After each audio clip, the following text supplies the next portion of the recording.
you have a Bible, I'd love for you to meet me in John chapter number 15. You take this from me, babe. Thanks. It's a little warm. Thank you. Yes. John chapter number 15. We will get there in just a second. 2 Sundays ago, our HOPEVILLE leaders went on a 24-hour retreat. Literally just one day to get out of the city, and we went down to a farm. And it was a chance for us to unplug for the day and just to be with each other, just to pray and just to hang out. Friend of mine, we call him JD, he's got this farm down in southern Maryland. It's a 127-acre farm. I think we have, yes, this is the farm right here. And it is a beautiful, beautiful property. And JD is also a builder, so those buildings he built except for one of them, and his craftsmanship is just, it's impeccable. He offered it to us to just come and do whatever we feel like we need to do. Him and his wife have created this space to invest in others. And JD is also very theological in how he thinks about renewal and the land and space and soil and all those sorts of things. But as we were hanging out this first evening, as we got into the evening, it was time to go to bed. And so I don't hang out late. I go to sleep. So I went to sleep, and apparently when I went to sleep, the power went out. Like, all the power went out. Now, it's pretty cold outside, and so, but I was knocked out, and I like to sleep with it cold, so I was sleeping good. So I didn't find out that the power went out until I woke up. And I looked at my phone and saw the text messages and the things that were happening. So my immediate thought was, okay, we're gonna need a place to get warm.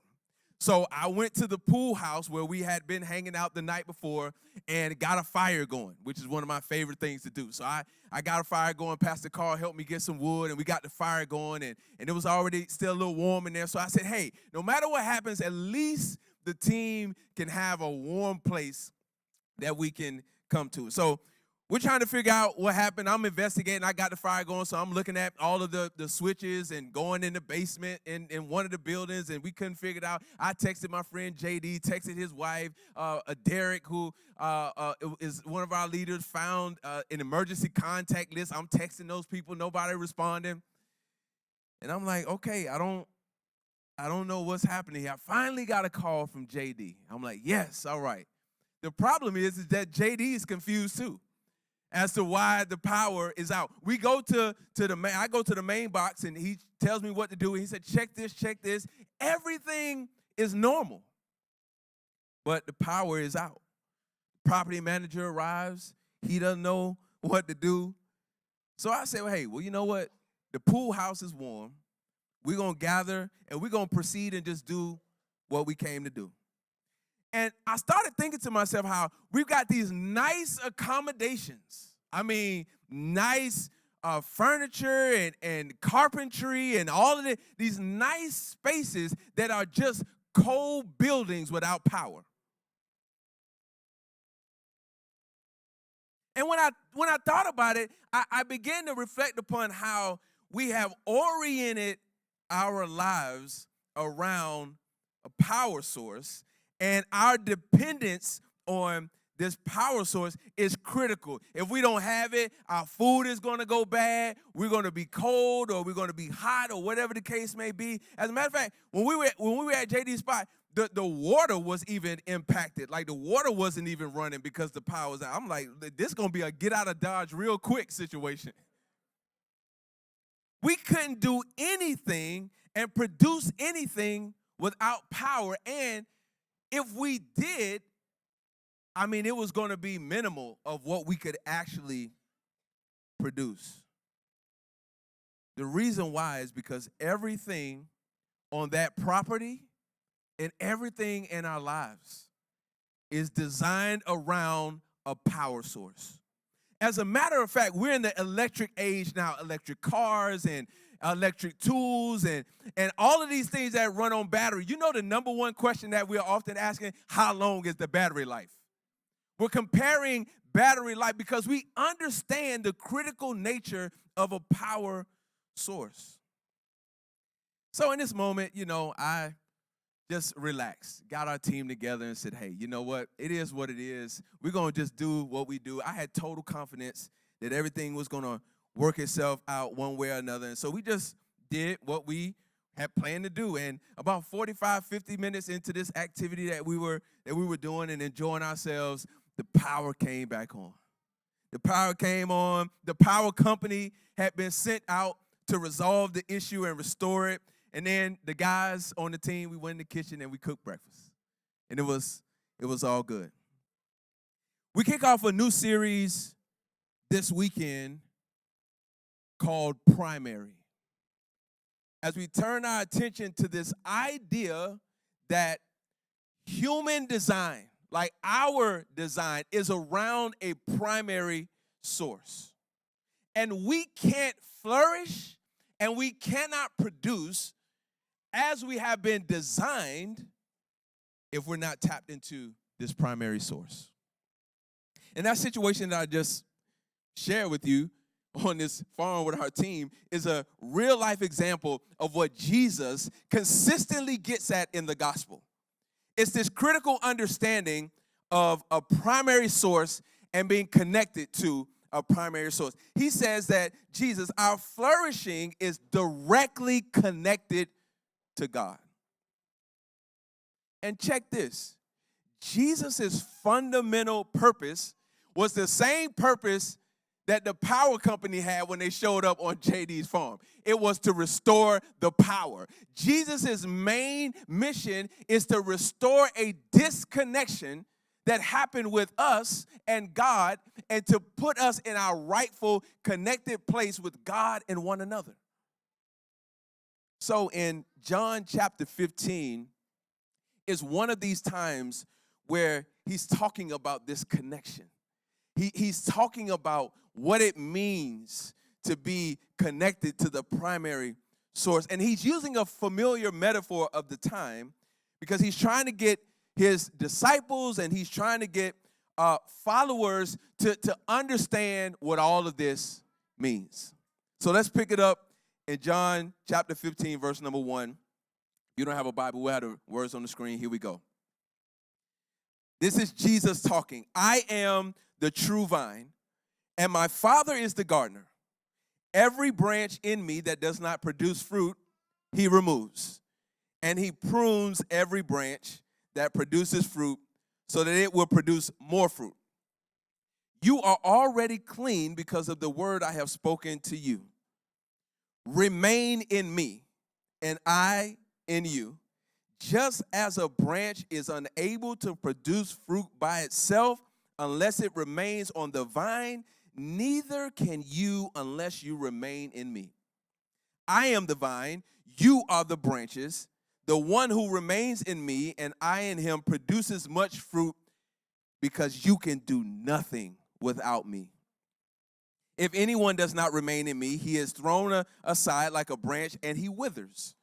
They gather them, throw them into the fire, and they are burned. If you remain in me and my words remain in you, ask whatever you want and it will be done for you. My Father is glorified by this, that you produce much fruit and prove to be my disciples. Simple subject as we kick off this new series, Primary Source. Primary source. Several things to unpack here before we zoom in on just a couple of thoughts. First, I want us to understand this metaphor that Jesus is using. This was primarily an agrarian society, very different than this technological age that we live in. And what that means is that the people's way of life was farming. It was the use of the land. It was planting. It was gathering. It was watering. It was vineyards and large farms that they managed. But actually, in this arid climate that they lived in, wine was sometimes more common than water. So wine was a very popular and very common drink and a very significant part of the culture. And the most important thing for the crops that they were growing, in this case, the vines, is that the vines needed to produce grapes in order to have wine. So this was very, very important, and it's something significant that the people understood. They understood that the vine's role was to produce grapes. That's what it was designed to do, and it was worthless if it didn't. The other thing that we need to understand here is that Jesus says, like, who's who in this metaphor. He says that he is the vine, God is the gardener, and you and I are the branches. So that's who's who in this metaphor. So with that understanding, let's zoom in to see exactly what is happening here. The question is, what is Jesus saying to us using this metaphor? So what? Why does it matter? Why is this important? Three things that I want to draw our attention to as we kick this series off. Number one, in these words that we just read, Jesus is issuing us a command. He says, remain in me. That Greek word meno means to maintain unbroken fellowship. That's what that means. It means in our nomenclature, in our language, hey, stay locked in. Like, rock with me. Like, hey, don't depart from me. Stay planted in me. Hold on to me. A few weeks ago, I told a story about my son, Isaiah, and how when he was born, he was born with low muscle tone. And he still deals with having low muscle tone, which really means that his muscles are not as strong and they develop at a slower pace than normal. So developmentally, like physically, he's behind the age that he should be. So he's not as strong as the average 8-year-old. And as a result of him having low tone, he doesn't have a lot of power in his lower body, and so he's susceptible to tripping and falling, and it's hard for him to get his balance at times. So me as his father, knowing this, a lot of times when we would walk together, I would say, Isaiah, I need you to hold my hand. And he wouldn't fight me. Like, he generally enjoys it, and he's still at the age where he still enjoys it. Maybe one day he won't. But I say, Isaiah, hold my hand, because I know that as we walk, he is susceptible to falling. But if he's holding my hand and he's walking, and if I feel him, I can pull him up and keep him from falling. And it's not that I'm afraid that he's going to fall. It's not that I'm concerned about it. I don't want him to fall unnecessarily. So if he's walking with me and I'm holding him, when he does trip, I can just make sure that he stays up on his feet. Here's the thing. I asked Isaiah to hold my hand, to keep his hand in my hand, to remain in me, because I know he's susceptible. Jesus is saying the same thing to us when he's saying remain, because he knows that we are susceptible. He knows that we are going to have the tendency to trip, and it's not that he's afraid, it's not that he's concerned, he just doesn't want that for us. And here's the thing. He doesn't want us to encounter things unnecessarily. I know that my son is going to trip and fall at times, but I don't want him to experience that unnecessarily, especially if he's with me and he's walking with me. Jesus is so serious about this command that he issues, remain in me. He says it 6 times in the verses we just read. And in the entire chapter, he says it 10 times. Listen, I don't know if y'all understand where I come from, being raised in a home with a black mama. When my mama would say something several times, that meant something. When she repeated herself, that meant something. That meant that I needed to pay attention to what she was saying. Jesus issues a command to us to remain. It's almost as if he's pleading with the disciples to remain in me, because he understands what the disciples don't understand, that this is vital to their survival and their thriving. The second thing Jesus does after he issues a command is he issues a caution. He says, remain in me because you can do nothing without me. Now, of everything that we read, this is a really big challenge here to understand this statement here. This is one of, I think, maybe the hardest things to maybe process throughout the gospel. Like, Jesus, what are you saying that without you, we can do nothing? This is surprising. It actually seems like it's not even factual what Jesus is saying. You know why? Because we all know people who we see producing a lot of things who are not following Jesus. I mean, they like mad successful and like just don't give any attention to Jesus. So what is Jesus saying? Jesus is touching on purpose. And what he's saying is, you can't produce according to your design without being connected to me. Think about the metaphor he's using here when he's talking about vines and he's talking about grapes and producing. You cannot produce who you are designed to be or what you are designed to produce without being connected to the vine. It won't happen.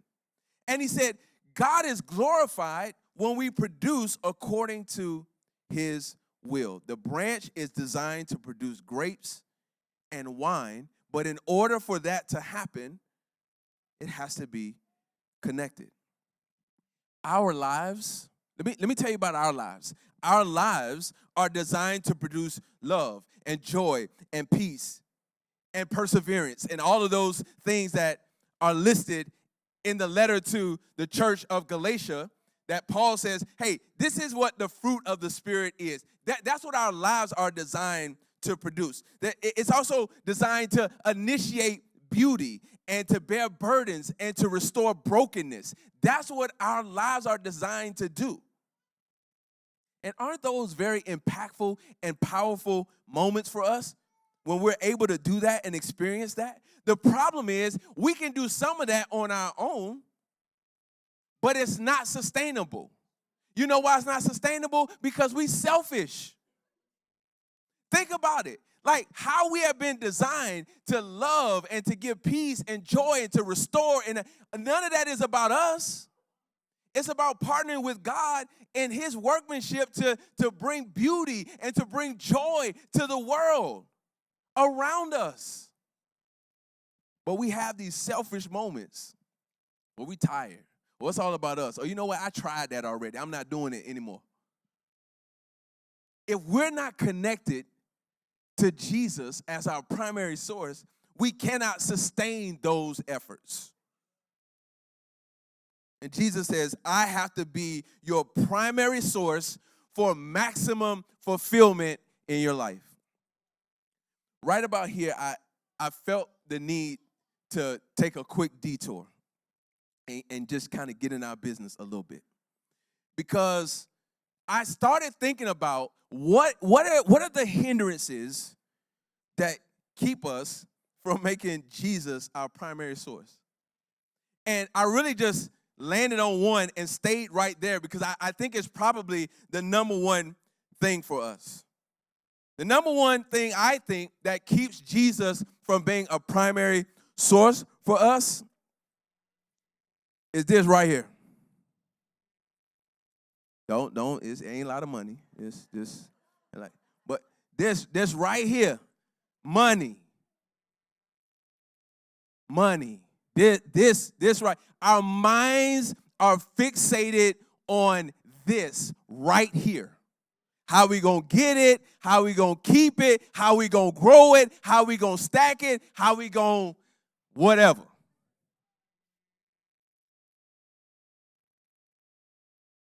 This is why we talk about giving and generosity every week, because you know Jesus talked more about money than he did anything else. And here's the problem with this right here. It's a false indicator in our lives, because we feel like the more we have it, the better we're going to have it, or the least we have, the worse it's going to be for us. But that is not true. And the reason why it's not true is because this right here is a distraction. It's also a tool that God has given to us to use to do what he has called us to do in the world.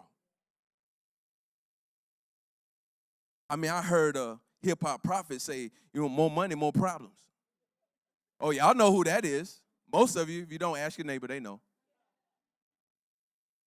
And the research shows us that, listen, some of the most successful people, some of the richest people are some of the most unhappy people, some of the most broken people, because this is their source. Let me just tell you real quick what Jesus said, because Jesus is issuing a caution to us about being disconnected to him and having a focus that is not making him primary. Here's what he says in Matthew 6:24. You can't serve God and money. You're going to, listen to this, you're going to love one and hate the other. Listen to what Jesus is saying. The word love is not like, oh man, I feel good about Jesus. I feel good about money too, you know? No. The word love here is sacrifice. You're going to sacrifice for one and not the other. You're going to make one the center and not the other, because you can't have two masters. And the way to be more generous in our lives is not more money. It's to become less reliant on it. Because when you become less reliant on it, you can be more generous, because you understand that, hey, where that came from, God can restore. Where that came from, God can give more. Where that came from, if I'm doing the work that Jesus has called me to, I don't have to worry about this. Because he said, seek me first and everything else will take care of itself. All right, I'm done. I'm going to get out your pocket. I'll be back next week. So Jesus is issuing to us a command. He's then issuing to us a caution. And then thirdly, Jesus issues a contingency. If you're in real estate, you kind of understand what this word contingency or contingent means. Contingency is basically a provision dependent upon a met condition. So this thing will happen over here if the condition is met. That is a contingency. And what is the contingency that Jesus is speaking of here? Jesus is pretty clear about, listen, the provision that is made available to us in verse 7. He says, if you remain in me and my words remain in you, ask whatever, and it'll be done. Now, let me just help you pump the brakes real quick. This is not what it sounds like, you know. This isn't like, oh, if I just check these boxes, if I just do these, like I can get God to do whatever I want him to do. It's not about like getting God on our side. This isn't a quid pro quo, you know, type situation. Hey, I do this thing for you and you do this thing for me. That's not how it works. Let me kind of give you a more practical example. Earlier this week, Monday, matter of fact, I was with some board members of a group called the Strategic Launch Network. It's a group that is supportive of Hopeville and is helping us grow as a young church plant. And so I was meeting with some of the board members, and we just kind of did a day thing in D.C. And there's a couple of churches in D.C., so I went down to be with them and those leaders. And so we had a great day, hanging out all day. And And we ended it at a great restaurant called Ocean Prime in D.C. I don't know if you've been to Ocean Prime. Great atmosphere, great food, great customer service. We were in this, private room because about 11 or 12 of us, and it was great. And the server begins to present the menu to us, and it was very impressive how he knew this menu, the ins and outs, and he was running down to this. But I love what he said. He said, listen. Whatever you want was on this menu, however you want it, or whatever combinations you need, or whatever is suitable to you, we will make it for you. We'll let the chef know, and he will prepare it for you. The caveat here was it needed to be on the menu, or the ingredients need to be represented there on the menu. I even heard someone on our team take advantage of that and say, yeah, I want this item, but I don't want that. I would love for you to add this to it. And they brought it to him just as he asked for. You know what Jesus is saying? Listen, if you're in the will of God, if you're asking God for the things that he wants to provide for you, there's nothing you can ask that he won't give you. Because listen, this is why he said, if you remain in me and my words in you, then you won't be asking for what God ain't trying to give you. That's the peace right there. It's like my kids. My kids will freely ask for things that they know I want to give them. But when they ain't sure, the presentation is a little different. They testing the waters a little bit, because they know. And that's how a lot of us pray. We testing the waters a little bit, Jesus said God is glorified. Listen, if we're seated with him, if we're present with him, if we're plugged in and locked in with him, he's got the best in store for us. You and I have been designed to produce specific fruit, specific things that are not associated with greed, but generosity, not selfishness, but sacrifice, not revenge, but reconciliation. If we're asking according to what we know honors God, and we know what he desires for us, those are the things that he says for us. This is echoing Psalm 37:4. If we delight ourselves in the Lord, he will give us the desires of our heart. That's a promise. But we got to do our part and delight in him. Let me see if I can land the plane for us like this. Circling back to this opening story about the power going out on this farm, this 24-hour retreat with our team. It was interesting. I got up, and I'm an early riser, so I'm up before everybody else. So I get up. I'm checking my text messages. I'm seeing what's happening. My mind immediately goes into, okay, what do I need to do? So I get dressed. I'm thinking like, okay, I got to go get this fire going. And immediately when I walk out the door, I hear a tractor. And I can see that a tractor is on. And it's not moving, it's parked. And so I begin to move toward the tractor to kind of see what's going on. Because immediately I'm like, oh, someone is here that can maybe help us understand what's happening. So as I approach the tractor, I see two young guys sitting on the tractor. And they're Amish guys. I can tell they're Amish because they've got, the hat and I can see their beard. But they're young guys. And so I asked them, like, hey, you guys know anything about the power? It went out. And, I'm trying to figure out if you guys know anything about that. And they shook their head, no. Is JD around? Like, no, I don't know where he is. And so, they weren't helpful. So I just walked off. And then I thought about it. Like, it dawned on me, right? It dawned on me that, like, wait a minute. The question that I asked these Amish boys is not a question that I should have been asking them. And you're laughing because you know that the Amish, they don't use power that is a part of the public grid. That's not what they do. They don't even take cell phones into their homes. Now, they use power, they use technology, but it's generators, it's solar, but they don't use the public grid. You know why? Here's the reason why. they don't want to become too reliant on the world systems at the expense of God. Listen, it's not that the grid is bad. It's not that the power is bad. It's not that electricity is bad. They're just saying, hey, we are prioritizing our connection to God first. We are making that primary. And we don't want anything to interfere with that. I'm not suggesting that we all become Amish. I'm not suggesting that they have it exactly right. But here's what I will tell you. I clearly understand the principle that they're trying to elevate in their lives, which is the same thing that Jesus is telling us in John 15, that he needs to be the primary source. And they have decided that they're going to orient their entire lives around it. Now, there may be some extremities related to that. There may be some illegalism related to that. Again, this is not like a comparison. It's the elevation of a principle here. That we have to make intentional efforts to stay connected to the vine, who is Jesus. Again, it's not that tech or money or possessions or any of that stuff is bad.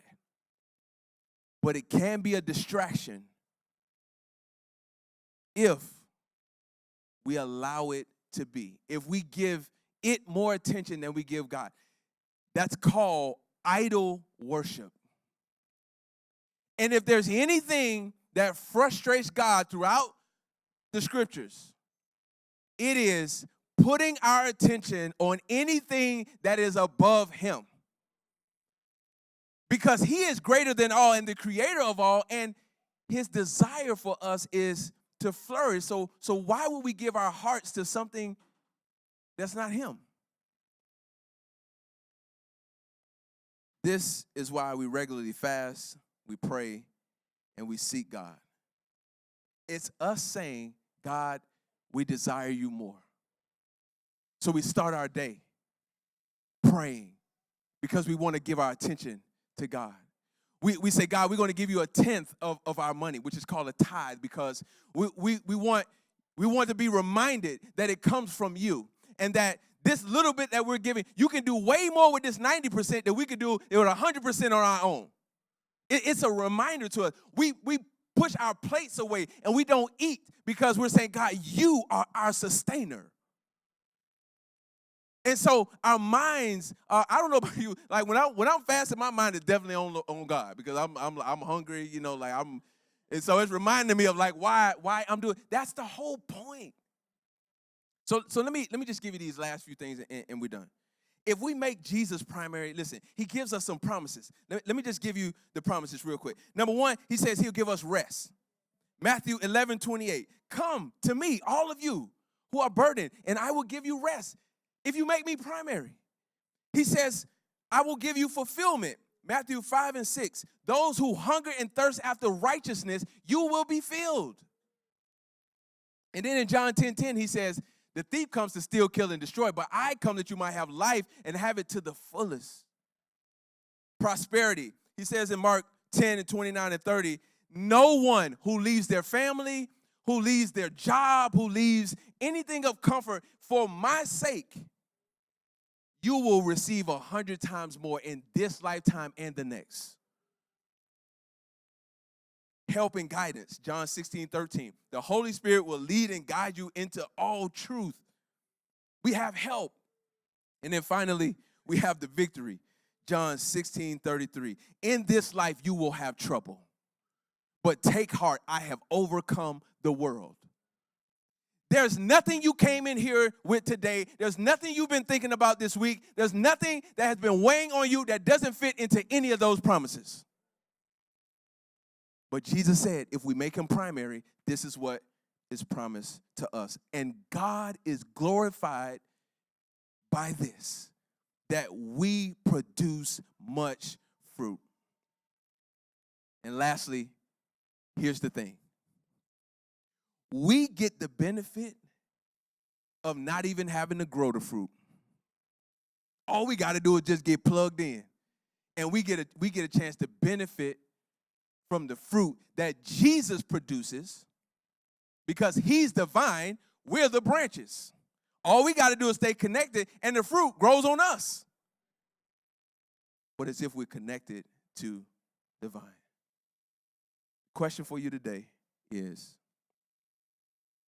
are you willing to make Jesus your primary source?